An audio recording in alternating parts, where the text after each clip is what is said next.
Vamos a leerlo 3 veces fuerte a una sola voz. Lea conmigo. A Dios nadie le vio jamás. El unigénito Hijo que está en el seno del Padre, Él le ha dado a conocer. Una vez más leemos. A Dios nadie le vio jamás. El unigénito Hijo que está en el seno del Padre, Él le ha dado a conocer. Una última vez, por favor. A Dios nadie le vio jamás. El unigénito Hijo que está en el seno del Padre, Él le ha dado a conocer. Cierre sus ojos. Espíritu de Dios, la Biblia es tu palabra. Los santos hombres que la escribieron fueron inspirados por ti. Por tanto, decimos con toda autoridad que la Biblia es tu palabra. Nadie, Espíritu Santo, mejor que tú para enseñarnos, para abrirla delante de nosotros. Sé en este lugar, Espíritu bendito, y bendice a tu pueblo que estamos delante de ti. Revélanos. En esta mañana te pedimos, revélanos al Padre de la gloria. Te lo pedimos en el nombre de Jesús. Diga un fuerte amén. Amén. El Padre. En esta mañana o en este mediodía quiero hablarle acerca de Dios Padre. Hay un solo Dios. No existen 3 dioses. Hay uno solo. Eso lo afirma la Biblia y es lo que nosotros creemos como iglesia cristiana y evangélica. Sin embargo, ese único Dios decidió manifestarse en 3 personas diferentes: el Padre, el Hijo y el Espíritu Santo. Esa persona del Padre, de acuerdo a la afirmación de Juan capítulo 1, versículo 18, contrario a lo que nosotros creemos, contrario a lo que se nos ha enseñado, bueno, por lo menos a mí, creo que a la mayoría de nosotros, pero contrario a lo que se nos ha enseñado tradicionalmente y religiosamente, esa primer persona de la Trinidad, el Padre, no ha sido visto nunca. No ha sido visto jamás por nadie. Ni en el cielo, ni en la tierra, ni debajo de la tierra, ni en cualquier dimensión que exista, ni en cualquier, y aquí ya estoy hablando tal vez locuras, ni en cualquier universo que exista, pero no ha sido visto el Padre, Dios Padre, nunca ha sido visto por nadie jamás. La palabra lo expresa claramente y dice a Dios. Aquí está refiriéndose al Padre. A Dios nadie le vio jamás. Ha sido el unigénito Hijo. Ha sido el unigénito Hijo, el Verbo de Dios, Jesucristo, que estaba en el seno del Padre. En el seno del Padre, el que le ha dado a conocer. Para poder hacer esta afirmación con autoridad, esta afirmación que acabo de hacer, yo me fui a investigar esa palabra jamás. A Dios nadie le vio jamás. La palabra que en nuestras Biblias se traduce como jamás es la palabra griega popot o popote. En la primera O tiene una, no sé cómo se llama el signo, hermano, el símbolo, perdón. No sé cómo se llama el símbolo, perdone mi ignorancia, pero arriba de la O tiene el símbolo que nosotros le ponemos en el español a la ñ. Ese símbolo, no sé cómo se llame, está arriba de la O. Esa palabra griega, popot o popote, significa en ningún tiempo, nunca, desde que hay registro. La palabra griega que se traduce en este versículo como jamás significa en ningún tiempo, nunca, desde que hay registro. A Dios en ningún tiempo. A Dios nunca. A Dios desde que hay registro nadie le ha visto jamás. absolutamente nadie. Lo que me impresiona, hermano, es que al entender la palabra jamás, yo me doy cuenta que no solo se refiere a los hombres. Yo me doy cuenta, y es que eso ya me había quedado claro a mí. En el pasado yo le he hablado a usted que desde el principio quien ha tratado con el hombre, desde el principio de la creación humana, ha sido Jesucristo. Ha sido el verbo de vida. Ha sido el Señor quien ha creado al hombre, quien ha hecho todas las cosas, quien ha formado todas las cosas. Hermano, yo le he hablado a usted en el pasado de cómo ha sido, la Biblia revela que Cristo, nosotros, o por lo menos yo, hermano, y lo hemos hablado ampliamente en el pasado, cuando yo crecí en la iglesia, escuchando las historias del Antiguo Testamento, el huerto del Edén, la aparición de Jehová a Moisés, a Daniel, a Sansón, todas las historias bíblicas, en mi mente yo pensaba en el Padre. Yo tenía la concepción de que el Padre había tratado en el Antiguo Testamento con los hombres de la antigüedad, con el pueblo de Israel, y que luego acá a la mitad de la historia viene el Hijo, viene el Verbo, quien viene y se hace carne a través del vientre de la Virgen María, y entonces ahora nosotros conocemos a la segunda persona de la Trinidad. Y cuando esa segunda persona se va, porque resucitó y ascendió al cielo, viene entonces la tercera persona de la Trinidad en el día de Pentecostés, llamado Espíritu Santo. Pero cuando uno estudia la Biblia sincera y concienzudamente, se da cuenta que desde el principio de la historia humana, quien ha tratado con el hombre ha sido el Verbo, ha sido Jesucristo. Esa palabra Jehová se refiere a Jesús, se refiere al Señor. Ha sido Yahweh. Yahweh es Cristo. Yahweh es el Verbo. Es aquel que ha tratado con el hombre desde el principio. Es aquel que en el huerto del Edén formó a Adán, que formó a Eva, que trató con Israel. Aquel que hizo maravillas en Egipto y que mostró su brazo castigando a Faraón. Fue él a lo largo de la historia, en el desierto, cuando llegaron a la tierra prometida, a través de toda la historia ha sido él, y siempre él y solo él. Por eso la Biblia dice en el libro de Juan capítulo 1, para aquellos que quieran corroborar esto que yo le estoy diciendo, un capítulo clave para entender esta verdad es Juan capítulo 1. Hablando de él, no del Padre, no del Espíritu Santo, hablando de él, del Verbo de Jesús, dice: todas las cosas por él fueron hechas, y sin él nada de lo que ha sido hecho fue hecho.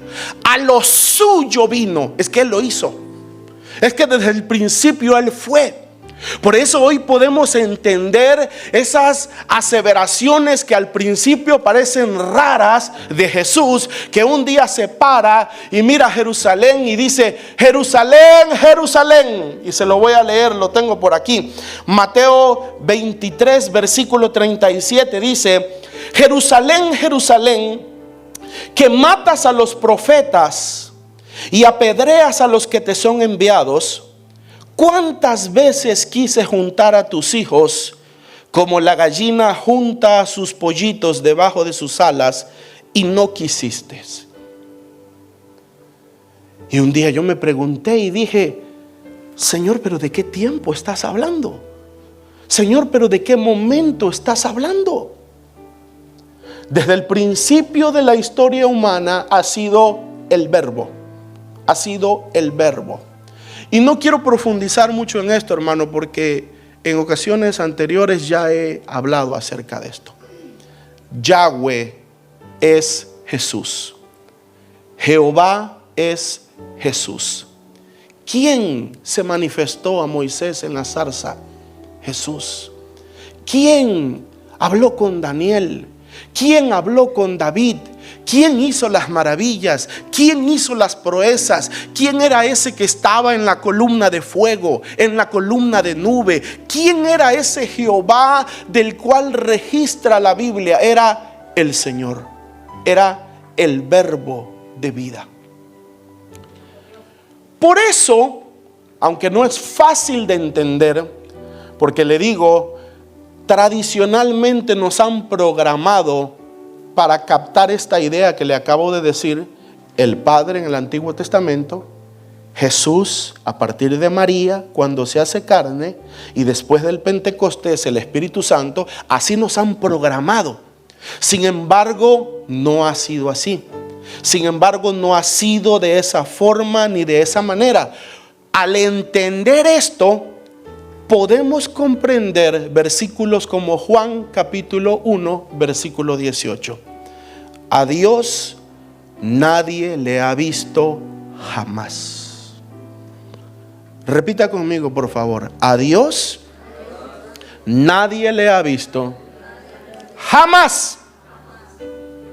Si el versículo no dijera jamás, y esta es la idea que comencé a exponer desde hace unos minutos, si el versículo no dijera jamás, entonces pudiéramos concluir que se refiere solo a la tierra. Si el versículo no tuviera la palabra jamás, pudiéramos concluir que habla de los hombres. Los hombres jamás han visto al Padre. Desde que empezó la humanidad en el huerto del Edén, los hombres jamás han mirado a Dios Padre. Pero dice jamás, y jamás significa en ningún tiempo, nunca, desde que hay registro. La versión en inglés dice ever yet. Jamás se ha visto al Padre. Nunca se ha visto al Padre. Y si jamás significa jamás, significa que desde el principio, significa que desde que comenzó Dios a crear, no ha habido ángel. ¿Cuántas cosas hay fuera de la tierra? Podemos especular muchas cosas, hermano, y podemos decir muchas cosas, pero vamos a lo que la Biblia dice. La Biblia menciona principados. Nuestra lucha no es contra carne y sangre. Ahí está hablando de seres humanos. Nuestra lucha no es contra carne y sangre. Y comienza a mencionar, sino contra principados, autoridades, poderes, señoríos y sobre todo nombre que se nombra no solo en este siglo. Y cuando uno entiende lo que en la Biblia significa la palabra siglo, también ya lo hemos hablado. Para nosotros la palabra siglo es la agrupación de 100 años. En la Biblia la palabra siglo no significa eso. En la Biblia la palabra siglo se refiere a una era, se refiere a un tiempo de vida asignado a una creación. Por eso cuando Cristo hablaba de la blasfemia del Espíritu Santo, dijo que el que blasfemara contra el Espíritu Santo no tendría perdón ni en este siglo ni en el siglo venidero. Y también he hablado de eso, así que no voy a dar muchas vueltas en eso. Usted puede buscar las enseñanzas. Entonces, ¿cuántos siglos han pasado? ¿Cuántas creaciones han sido hechas desde que Dios comenzó a crear? Porque hay un versículo que dice que los años del Señor son irrastreables. Son incontables. No se puede inquirir los años del Señor. Dios es viejo, hermano. Es eterno. No ha tenido principio de días. No tendrá fin. Y todo lo que haya acontecido antes del hombre, y todo lo que haya pasado y lo que haya sido creado, insisto, podemos especular mucho, pero vamos a quedarnos en lo que la Biblia dice. hayan sido creados ángeles, poderes, príncipes, potentados, nadie lo ha visto. Al Padre nadie lo ha visto. El Padre es el secreto mejor guardado del universo. Ni los ángeles han visto al Padre. Pastor, pero ¿y entonces qué trono es el que mueven los querubines? Si el trono de Dios está hecho de querubines, ¿qué trono es el que mueven? Bueno, de acuerdo a la Biblia, mueven el trono de Jehová. ¿Y quién es Jehová, hermano? Es Yahweh, Jesús. Pero al Padre de la gloria nadie lo ha visto. Entonces, hermano, ¿con quién trató el diablo? Aquí ya estamos hablando fuera de la tierra. Cuando el diablo se rebeló, ¿contra quién se rebeló? Cuando los ángeles, permítame usar esta expresión que utilizan los niños, buenos o malos, no importa. Cuando los ángeles buenos o malos trataban con Dios, ¿con quién han tratado?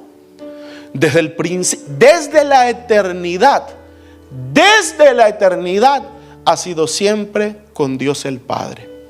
Le leo lo que dice Miqueas capítulo 5 versículo 2. Pero tú, Belén Éfrata, pequeña para estar entre las familias de Judá, de ti me saldrá el que será Señor en Israel. Hermanos, ¿de quién habla? Perdón. ¿De quién habla? De Jesús. De ti me saldrá el que será Señor en Israel. Ojo, ojo, hermanos. Y sus salidas son desde el principio, desde los días de la eternidad.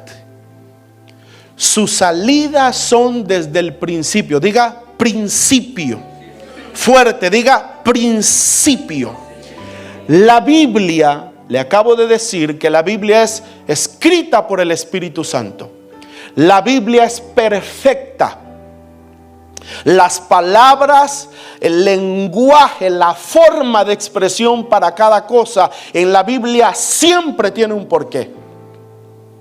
Las salidas del Mesías, está hablando de Jesús, sus salidas son desde el principio. Desde el principio. En el principio creó Dios. El principio comienza cuando Dios comienza a crear.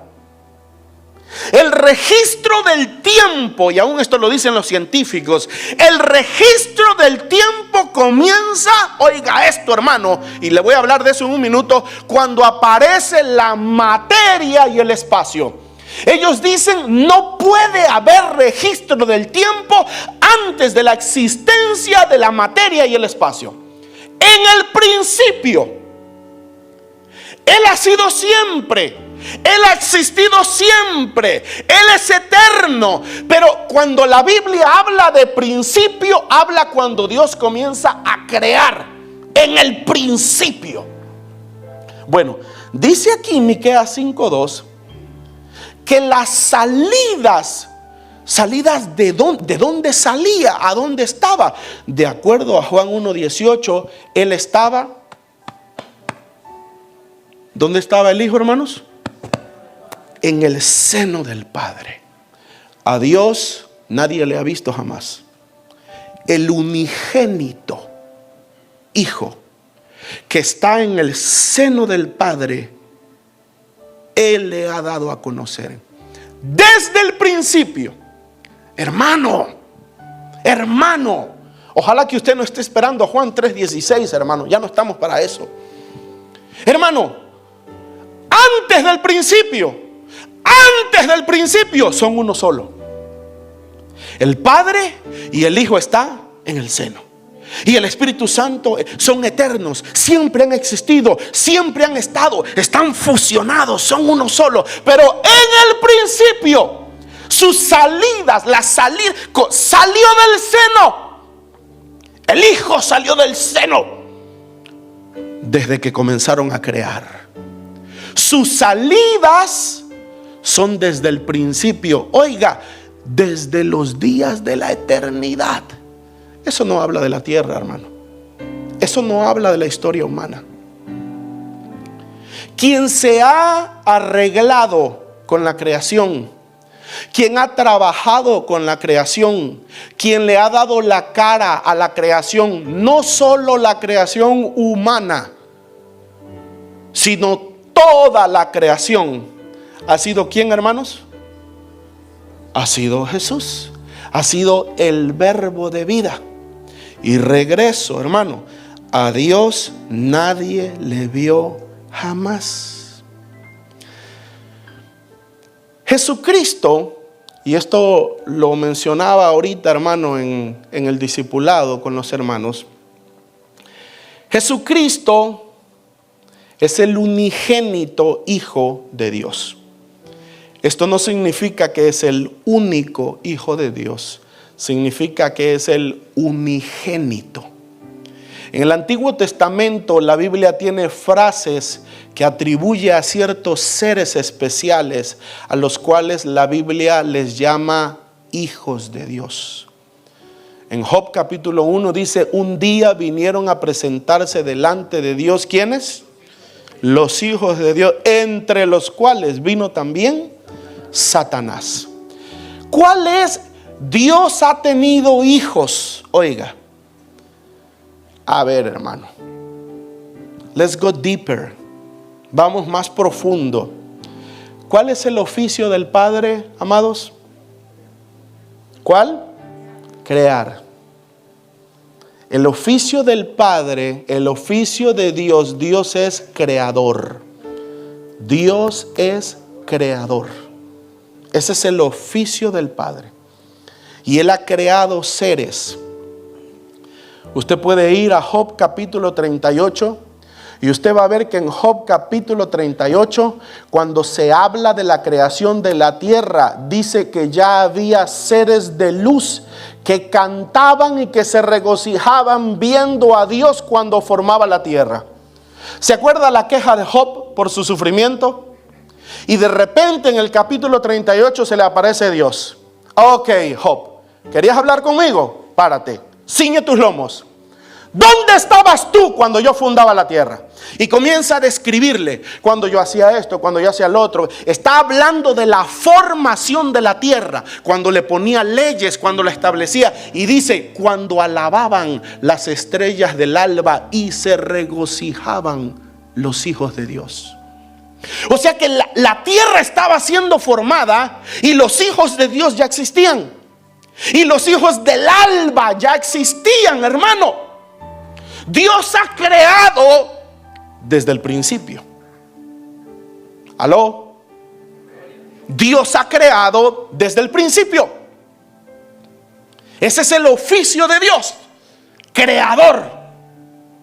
Desde que Él empezó a crear, el Verbo ha sido quien ha lidiado con la creación. Terminemos de hablar de los hijos. Dios ha tenido muchos hijos porque ha creado muchos. Pero hay uno solo que tiene la misma sustancia que Él. La palabra unigénito, la Biblia dice que Jesucristo es el unigénito Hijo de Dios. La palabra unigénito es la composición de dos palabras, gen o genoma y único. Jesucristo es el único gen igual al Padre. Repita eso conmigo, hermano. Jesucristo es el único gen igual al Padre. La palabra unigénito es la conjunción de gen y único. Jesús es el único que es igual a Él. Hay muchos hijos de Dios. Hay muchos que han sido creación de Dios, pero solo Jesús es igual en sustancia. De lo que sea que esté hecho Dios, hermano, de eso está hecho el Hijo. ¿Me sigue, hermano? De lo que sea que esté hecho Dios, de eso está hecho el Hijo. El unigénito es el único que tiene la genética del Padre. Amén. Si lo va a glorificar, hágalo con todo su corazón. Habiendo entendido esto, habiendo entendido que Jesús es especial, que Jesús es único, entendemos también que ha habido creaciones de Dios. Por eso, hermano, ahora dice, le leo 1 Corintios capítulo 8, versículos 5 y 6. Le repito, hermano, siempre doy las citas bíblicas para que usted sepa que estas no son invenciones mías, que está escrito. Dice, porque aunque sea verdad que algunos son llamados dioses, tanto en el cielo como en la tierra. Escuche, hermano, escuche.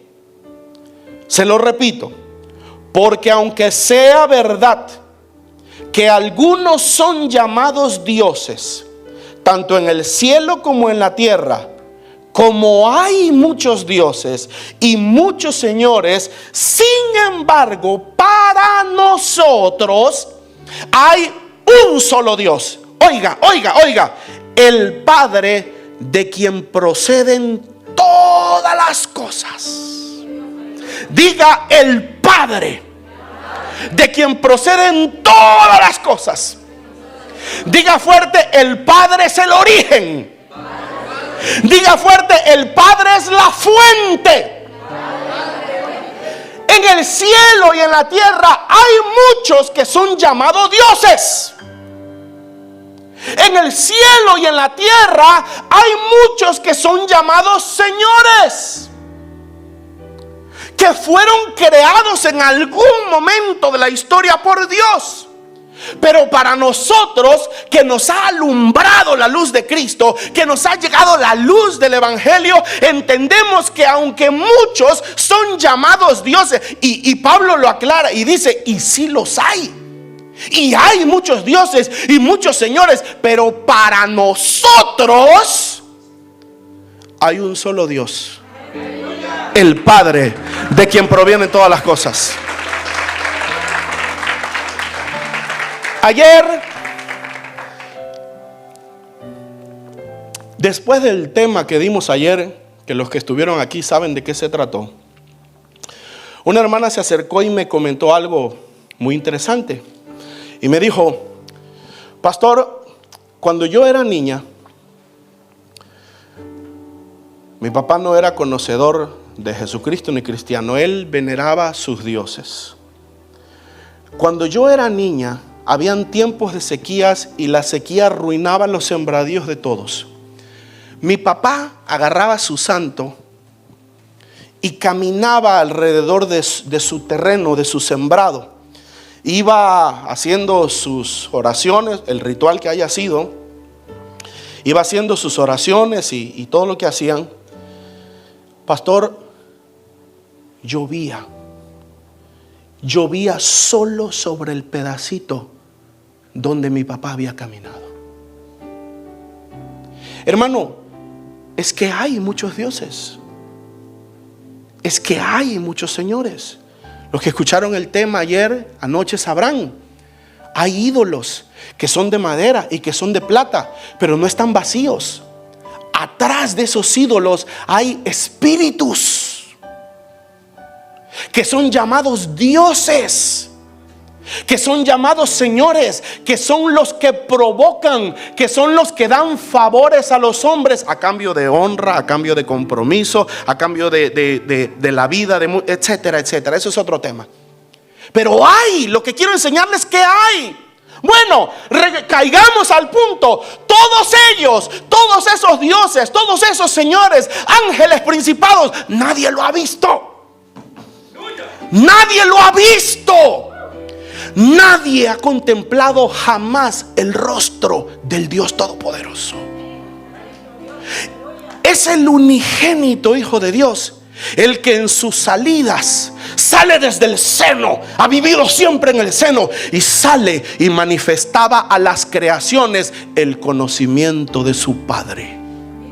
¿Qué hizo cuando vino acá, hermano? Cuando vino acá, que nació como hombre, del tiempo de hombre, ¿qué hizo? ¿De quién nos hablaba? ¿De quién nos hablaba, hermano? de su Padre. Yo vengo a hacer las obras de mi Padre. El Padre que me envió, el Padre conmigo está. El Padre, el Padre, el Padre, el Padre. Siempre ha sido ese su trabajo. Sale del seno y sale a revelar a las creaciones el conocimiento de ese Dios que nunca nadie ha visto.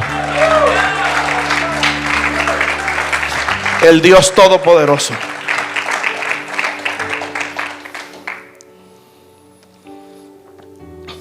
El Padre es invisible y el Padre es energía. El Padre es invisible y el Padre es energía. Colosenses 1:15. Él, Cristo, Él es la imagen del Dios ¿qué? ¿Del Dios qué? ¿Qué es Dios, hermanos? Invisible. Diga conmigo, el Padre es invisible. Él es su imagen, Cristo. Él es la imagen de ese Dios que es invisible. Hermano, Dios Padre es invisible. No lo puedes ver. Hermano, es imposible que el Padre se condense en un solo lugar. Es muy grande, es muy grande. Ahora yo entiendo versículos en la Biblia, tales como aquel que dice que Dios lo llena todo. Dios, otra afirmación de Cristo, Dios, a la samaritana, Dios es espíritu. Dios es espíritu, pero es un espíritu que está en todo lugar, que está en todos lados, que lo llena todo, que lo toca todo, que lo alcanza todo. Dios es invisible y oiga esto, Dios también es energía. Dios el Padre es energía. Y de esto le quiero hablar, hermano, porque quiero introducirle a la gloria de Dios.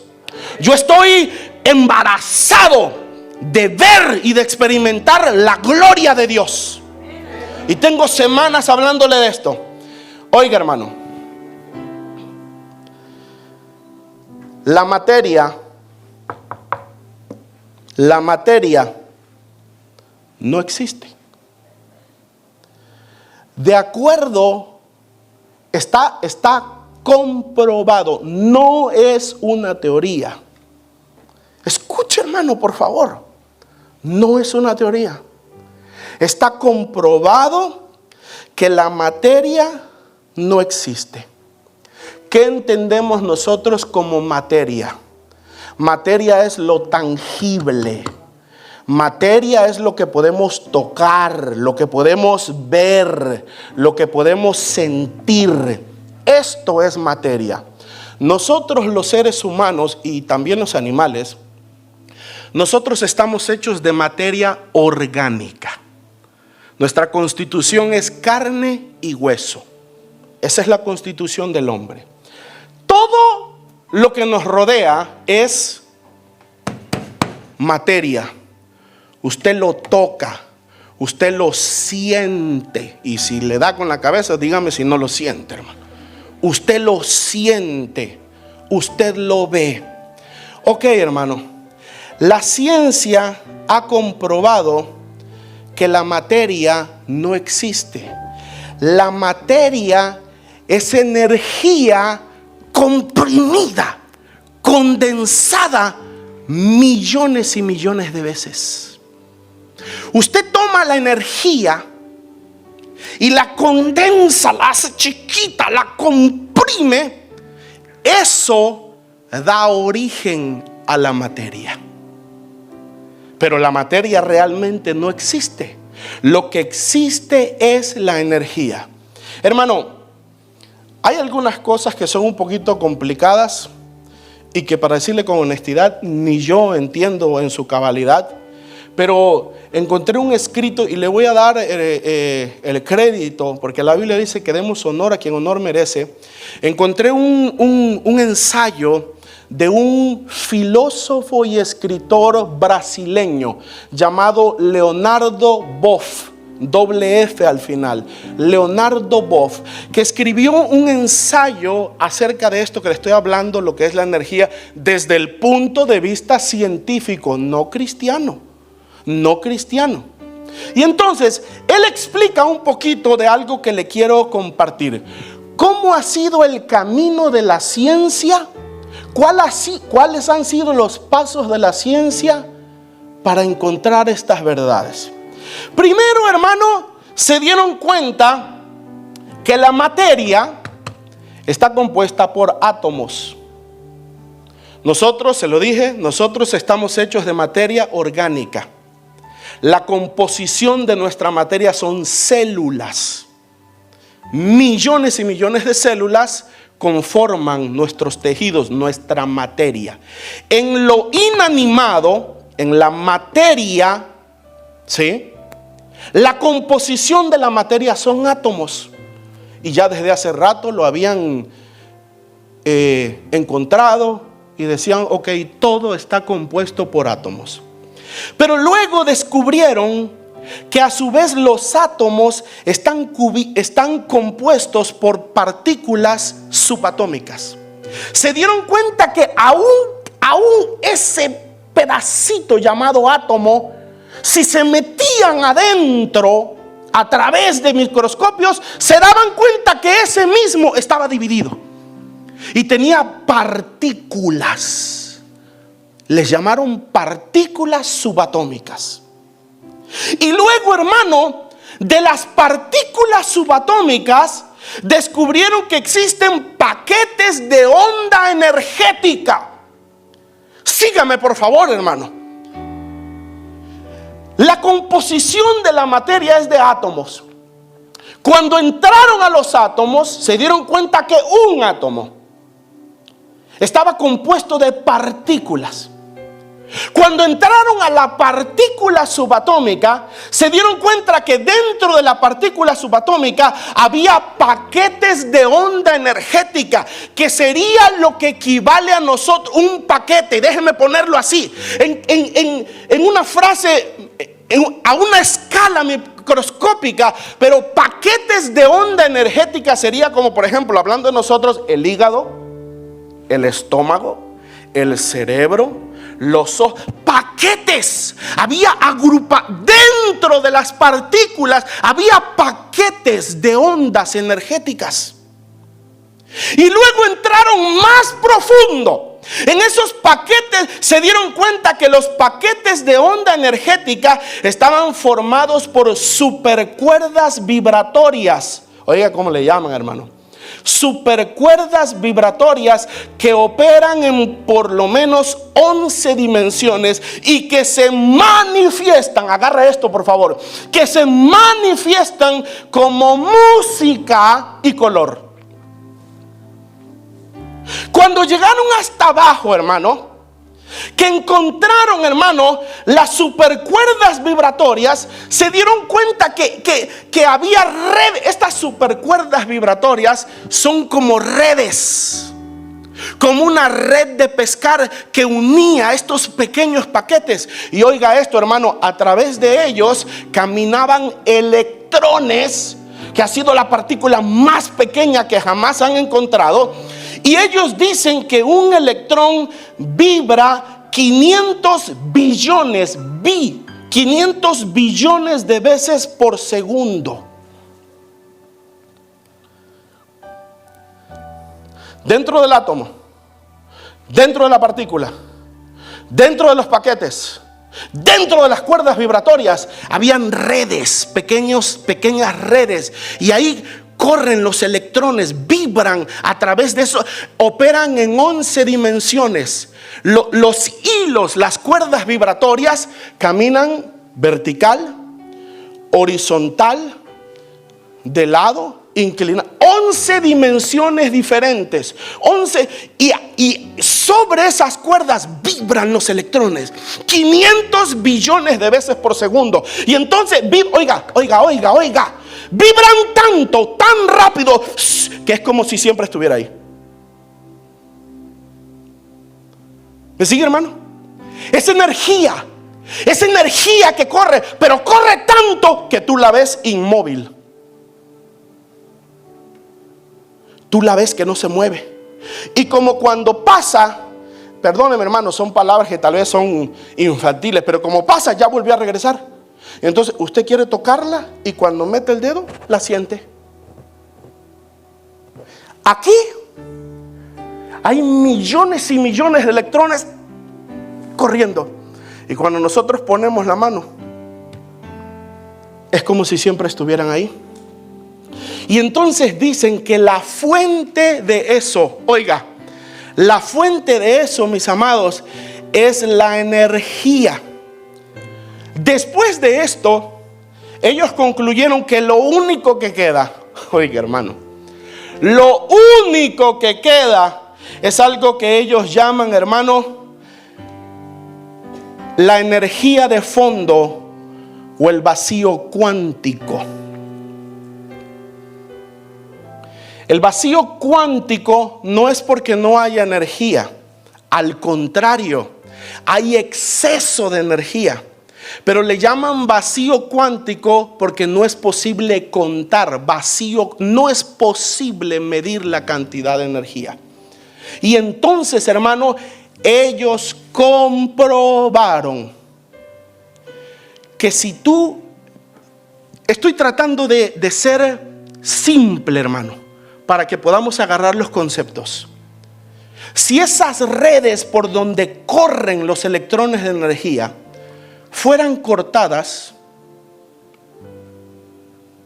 los electrones que componen cada átomo se liberan. Y esto no es una teoría, esto es comprobado, porque ellos se dieron cuenta, hermano, que al separar el átomo, oiga, al separar el átomo, podían liberar la energía que conforma el átomo. ¿Que por qué es comprobado? ¿Que por qué es importante? ¿Que por qué sabemos que es real? Hermano, ¿con qué castigó Estados Unidos a dos ciudades de Japón llamadas Hiroshima y Nagasaki? ¿Con qué? ¿Con qué? ¿Con una bomba qué? ¿Por qué le llaman así, hermano? ¿Usted sabe por qué le llaman así? Porque el hombre ya tiene... ¿Usted sabe cuál es la raíz de las armas nucleares? ¿Usted sabe cuál es la ciencia atrás de las armas nucleares? Que el hombre ya encontró la forma de descomponer los átomos. Por eso se llama bomba atómica. Cuando cortan las redes a través de, oiga, a través de pulsos electromagnéticos, están esos electrones corriendo a millones, es energía, corriendo, pero están comprimidos por estas redes que los mantienen juntos. El hombre corta súbitamente y la energía ¡push! Se libera. La energía vuela y provoca una explosión. Por eso, hermano, la bomba y las armas hoy se llaman nucleares porque funcionan a través de un núcleo, pero el principio es el mismo. Átomos que son liberados. Y entonces la energía que forma el átomo se libera y provoca una explosión. Las bombas que cayeron sobre Hiroshima y Nagasaki eran misiles de cierto tamaño, pero llevaban lo que llaman los militares una carcasa. Llevaban un paquete, llevaban un GPS para llegar a su destino, llevaban propulsores, pero todo eso era el cajón. La bomba, oiga, la bomba se cree que no era más que un cuadro de cierto tamaño, de tal vez 2 por 2 pies, hermano, y que esa era la energía que se liberaba y que provocó la masacre de una ciudad entera, como Hiroshima y otra en Nagasaki. Imagínense si tomáramos materia más grande. Imagínense si tomáramos unas bocinas de estas o algo así y liberáramos sus átomos. ¿qué destrucción podría crear esa energía? Hermanos, Dios es invisible, pero oiga lo que le digo, Dios es energía. La palabra energía es traducida en nuestra Biblia en algunas ocasiones como fuerza, como poder. Pero la palabra verdadera escrita en los manuscritos es energía. Dios es energía. Oiga lo que dice la Biblia. Efesios capítulo 1 versículo 19 dice: ¿y cuál la supereminente grandeza de su poder? Esa palabra poder es energía. ¿Cuál es la supereminente grandeza de su poder para con nosotros los que creemos, según la operación del poder de su fuerza? Otra vez, la palabra ahí es energía. ¿Y sabe qué dice en el siguiente versículo? Que esa fuerza, que ese poder operó en Cristo, resucitándole de los muertos. Hermano, ¿cómo se produjo la resurrección? ¿Cómo? A través de energía. El poder del Padre, el vigor, la virtud del Padre. Y comenzaron a formarse las células, y comenzó a regresar los tejidos, y comenzó todo, porque Dios infundió energía en el cuerpo muerto de Jesús y fue vuelto a la vida. El Padre, hermano, ese Dios Padre que nadie jamás ha visto, es invisible y es energía.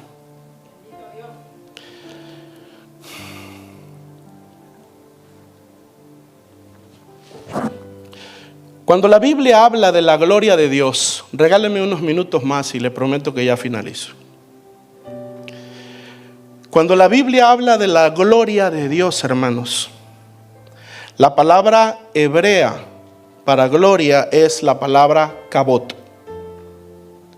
La palabra griega, usted sabe que la Biblia fue escrita en hebreo, en arameo y en griego.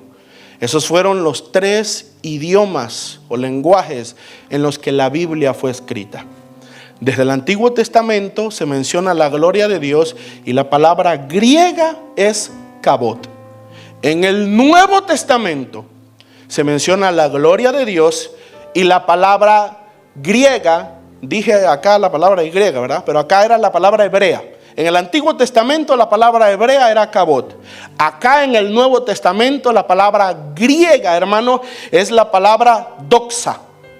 Y doxa significa, oiga, porque estamos anhelando la gloria de Dios, ¿no? Ok, doxa significa esplendor, magnificencia, honor, brillo, majestad, celebridad reluciente. Se lo repito, gloria es esplendor, magnificencia, honor, brillo, majestad, celebridad reluciente. Eso es la gloria de Dios. Pero cuando tomamos la palabra hebrea, que es la palabra kabot, ¿sabe qué significa la palabra kabot? Peso. Kabot es peso. Kabot, hermano, es peso. Kabot se traduce como peso, pesadez, aplastante. Ahora entiendo por qué cuando han habido algunas teofanías, cuando han habido manifestaciones de Dios, usted se acuerda, usted ha leído Biblia, que hay hombres que no se pueden parar. Usted ha leído, por ejemplo, Daniel, y se me fueron las fuerzas y no podía yo levantarme y no podía mirar, y entonces aquel me dijo: levántate, y recibí fuerzas. Por eso cuando Dios se aparece y su gloria con él, porque gloria, hermano, es la persona de Dios. La palabra gloria nos describe cómo es Él. Él es brillo, Él es honor, Él es majestad, Él es reluciente, Él es glorioso. Pero gloria es la persona de Dios. Donde Dios está, está su gloria. Donde Dios llega, está su gloria. Y cuando su gloria llega, hermano, cae un peso sobre los hombres. ¿Cuántos todavía quieren experimentar la gloria de Dios? Mire, hermano, los que tienen más años aquí en la iglesia no me dejarán mentir. Años atrás yo proyecté en esta iglesia el testimonio del pastor Jesse Duplantis. Los que tienen más años lo recordarán. Y no lo proyecté una vez, lo proyecté unas 2 o 3 veces más o menos. El pastor Jesse Duplantis tuvo una experiencia sobrenatural y él fue llevado al cielo. Y en su testimonio él cuenta, yo tengo el DVD. En su testimonio él cuenta muchas cosas que vio. Y cosas increíbles, hermano. Acerca de la naturaleza. Cómo reaccionan las flores, los ríos, las aguas, las personas, los olores. Cosa increíble. Y cuenta muchas cosas. Hablando precisamente de esto, acabo de recordar nuestro apóstol, el apóstol Rosalba. Una vez me dijo que estaba leyendo un libro de una persona que tuvo una experiencia y fue llevada al cielo. Aquí ya no estoy hablando de Jesse Duplantis, le estoy comentando lo que nuestro apóstol me dijo. Y leía este libro, creo que era una mujer que había tenido esta experiencia. Y esta mujer narraba en su libro cosas increíbles, cosas que realmente eran difíciles de creer. Me contó que cuando terminó el libro lo cerró y dijo: Señor, Espíritu Santo, ¿de verdad tanto así? ¿De verdad tanto así como está en este libro? Y dice ella que el Espíritu de Dios le habló y le dijo: el testimonio es fiel y verdadero. Y el apóstol me dijo: entonces yo supe que todo lo que estaba en ese libro era cierto. Bueno, regresemos al pastor Jesse Duplantis. Él es llevado al cielo, ve cosas maravillosas, pero ve un monte allá, una cumbre, y había fuego. Tenía un guía de turistas, hermano. Tenía un ángel que le decía: mira, aquí tenemos hermano, le dieron un tour. Prepárate porque vamos a ir para allá.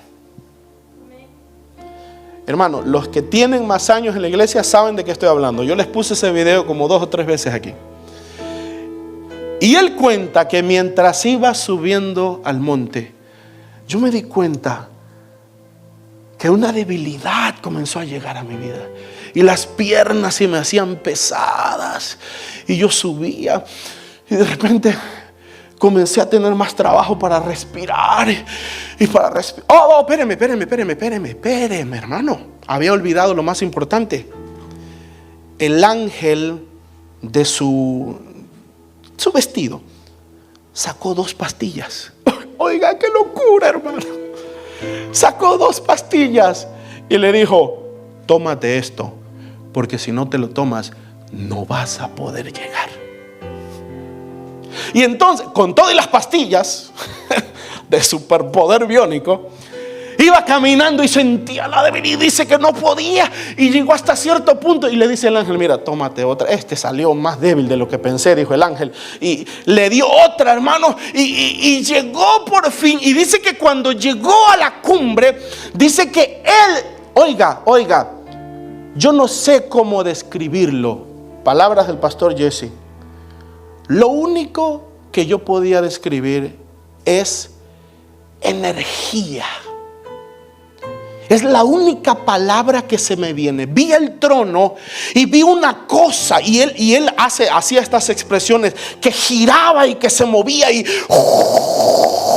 un fuego y una potencia, y yo estaba arrastrado, y yo trataba ya completamente tirado en el piso, y yo trataba trataba de acercarme y trataba de levantar mi cabeza para poder ver, pero no podía. Sentía que un peso, oiga, cabot, sentía que un peso me oprimía contra el piso, y yo trataba de ver. Y dentro de mi corazón oraba y decía: Padre, permíteme. Porque dicho sea de paso, ya había visto al Verbo y vio todo lo que estaba en Apocalipsis, sus ojos como llama de fuego, que estaba parado de este lado, pero ahora estaba contemplando el trono. Y dice que dentro de su corazón oraba y decía: Padre, permíteme. Y levanta un poquito y alcanzó a ver como los pies. Y lo único que puedo describir, dice, era energía que se movía en todas las direcciones. Y él dice algo: yo no sé por qué, yo no vi más. Le mentiría si yo le dijera que vi más. Pero yo tenía la impresión de que si ese ser que estaba ahí hacía un pequeño movimiento en falso más de lo que debería hacer, destruía el universo entero. No sé por qué lo sabía, no sé, pero sabía que si él hacía un movimiento incorrecto, destruía todo. Energía. La palabra gloria en hebreo significa peso. Peso. Por eso usted ve que hay grupos cristianos que hablan del peso de su gloria. Ministros, apóstoles, profetas que hablan del peso de su gloria. Por eso yo les decía, hermanos, en semanas anteriores, nosotros conocemos la unción. Eso conocemos. Conocemos las manifestaciones de su presencia. Pero no hemos conocido, hermano, la gloria de Dios. Ahora, quiero decirle dos cosas rapiditas acerca de la gloria y voy finalizando. Número 1, la gloria del Señor viene a un lugar cuando la palabra es revelada. Escuche, la gloria nunca se va a manifestar en un lugar en donde la palabra de Dios no es revelada. ¿Por qué no hay manifestaciones extremas? Puede haber una, hermano, allá en 1,000,000, pero ¿por qué no hay una manifestación sobrenatural en lugares religiosos, en lugares, hermano? Porque la palabra tiene que ser revelada. La gloria se manifiesta cuando la palabra de Dios revela. La Biblia dice que nosotros vamos de gloria. ¿En qué? Hermano, en gloria.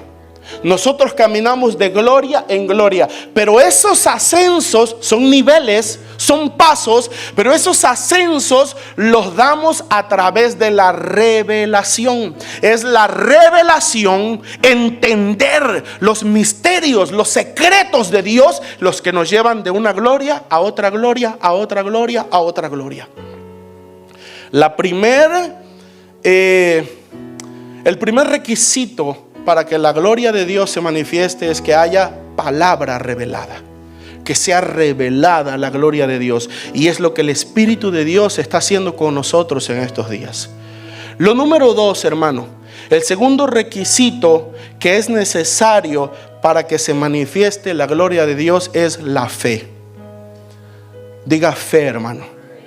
Yo le he dicho millones de veces que en el reino de Dios la moneda es la fe. No es el conocimiento, no es cuántos versículos de la Biblia sabes, es la fe. La fe, el que tiene fe verá la gloria de Dios. La fe hará posible que la gloria de Dios venga a este lugar. Un día llega Jesús con una familia que amaba. Había muerto un hombre que él amaba y estaban las dos mujeres. Y entonces le dicen: no te preocupes, hija, tu hermano va a resucitar. Sí, Señor, yo sé que va a resucitar. Ya nos diste esa clase, Señor. Ya nos diste ese discipulado. Yo sé que va a resucitar en el día postrero, en el día de la resurrección. Yo soy la resurrección. Yo soy la resurrección. Y si yo hablo hoy, todos se levantan. Yo soy la resurrección y la vida. Llévame. Lo llevan. Abran, quiten la piedra. No, Señor, ya hiede. No te he dicho que qué. ¿Que qué? Que si creyeres, ¿qué cosa? ¿Cuántos quieren la gloria en este lugar, hermano? ¿Cuántos anhelan la gloria de Dios en este lugar? Fe. Fe. Nosotros estamos llamados a un evangelio de vida, a un evangelio vivencial, no un evangelio de letra, no un evangelio de religión. Dios no solo se movió en el Antiguo Testamento, en la iglesia primitiva. Dios vive hoy y quiere moverse en ti. Hoy, aquí, ahora. Su Espíritu Santo vive, su poder está activo, su gloria está disponible. Si creyeres, verás la gloria de Dios. El segundo requisito, mi amado, para que la gloria de Dios se manifieste es fe. Si esta iglesia crece en fe, la gloria de Dios se va a manifestar. Hermano, yo creo, y que Dios me ayude si estoy equivocado, pero yo creo que Dios es tan bueno que tenemos la palabra revelada. Yo creo que tenemos la revelación.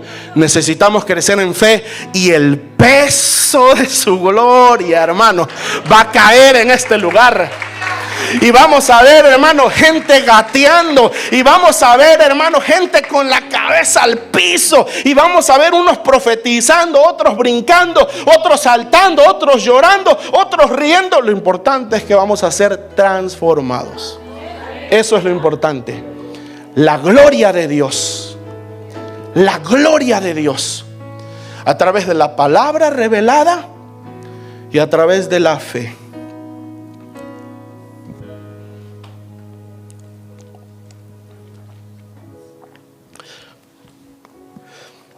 Tengo un punto más, pero finalizo. Póngase de pie, por favor.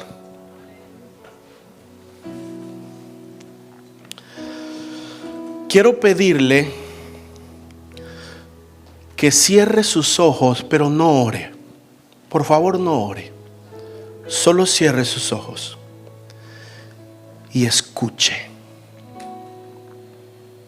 Escuche. A Dios nadie le vio jamás. No ha habido ángel. Al Padre no ha habido querubín, no ha habido ángel, no ha habido principado, poder, gobernador, ni lo alto, ni lo ancho, ni lo profundo, ni ninguna cosa creada ha puesto sus ojos en el rostro del Padre. Nosotros los de Cristo tampoco hemos visto al Padre. Pero a pesar de que no lo hemos visto, lo conocemos. Te lo repito, a pesar de que no lo hemos visto, lo conocemos.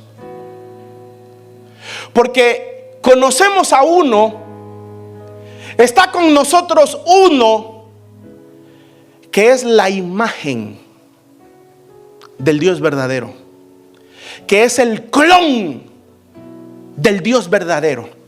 Él es la imagen del Dios invisible. Jesucristo es la imagen, es tan igual, es tan parecido, tienen la misma sustancia, el mismo carácter, la misma personalidad, la misma forma de actuar, los mismos valores, son tan cercanos. Tiene otro nombre llamado verbo, llamado logos, llamado palabra, llamado hijo, pero son tan cercanos que cuando ese logos, esa palabra estuvo aquí, un día tenía discípulos y le dijeron: Señor, muéstranos al Padre y nos basta. Y él dijo: ¿cuánto tiempo hace que estoy con vosotros y no me has conocido, Felipe? El que me ha visto a mí, ha visto al Padre. A través del espejo de Cristo, tú, bienaventurado Hijo de Dios, has tenido el privilegio que querubines, ángeles, príncipes, poderes, gobernadores no han tenido. Y es el privilegio de ver la gloria de Dios, de conocer al Dios que nunca nadie jamás ha visto. Porque cuando tú ves a Cristo, ves al Padre. No lo hemos visto, pero lo conocemos. Conocemos cómo el Padre piensa, conocemos cómo el Padre actúa, porque lo hemos visto a través del Hijo. ¿Quieres saber cómo es el Padre? El Padre toca a los leprosos. ¿Quieres saber cómo es el Padre? El Padre pone la mano a los ciegos. El Padre toca a la mujer inmunda. El Padre tiene misericordia de los huérfanos. El Padre tiene misericordia de la viuda. El Padre tiene misericordia de aquel que sufre. El Padre tiene misericordia de aquel que está en necesidad. ¿Quieres saber cómo es el Padre? El Padre da gracia. El Padre ama a los niños. El Padre bendice a los niños. ¿Quieres saber cómo es el Padre? Mira a Cristo. A ese Dios que nadie ha visto, a ese Dios que nadie ha visto, tú lo conoces. Tú lo conoces, hermano.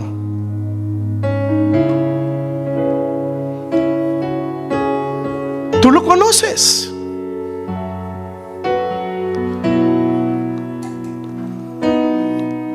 Tu Padre es bueno.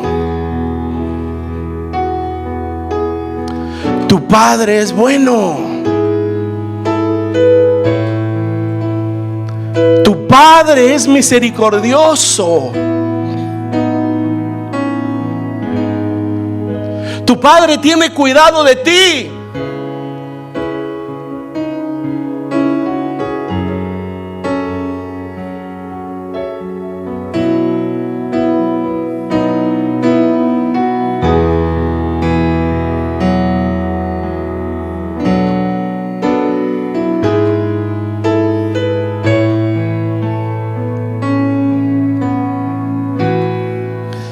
Levanta tus manos y recibe el amor de ese Dios que nunca jamás ojo ha visto, pero que se las arregló para llegar a ti. ¿Quieres conocer a ese? ¿Quieres conocer a ese que habita en ese cuarto inmarcesible, impenetrable? ¿Quieres conocer a ese que querubines no han visto? ¿Quieres conocer a ese que es el secreto más guardado del universo? Mira, Jesús te ama tanto, te ama tanto, que dio a su Hijo unigénito para llegar a ti.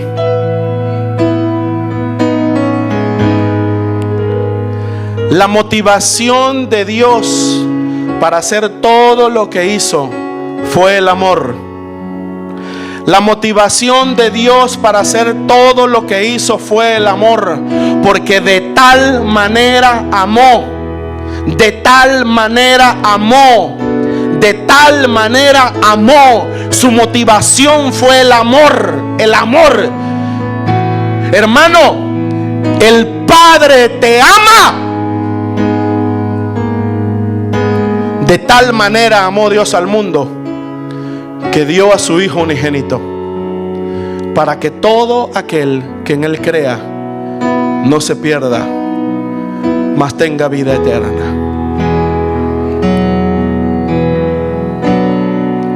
Dile gracias, Padre, porque tú eres bueno. Gracias porque tú eres amor. Gracias porque tú eres misericordia. Anhelamos tu gloria, Señor. Anhelamos tu gloria, Señor. Anhelamos conocer tu gloria, Señor. Anhelamos que tu gloria sea manifestada sobre nuestras vidas. Estamos listos, Señor. Ven y consume nuestras vidas. Ven, Señor, y consume nuestras vidas. Y que caiga sobre nosotros el peso de tu gloria. Que caiga sobre nosotros, Señor, el peso de tu gloria. Que caiga, Señor, el peso de tu gloria. Levanta tus manos. Levanta tus manos y clama por esa gloria. Y que tu gloria llene este lugar.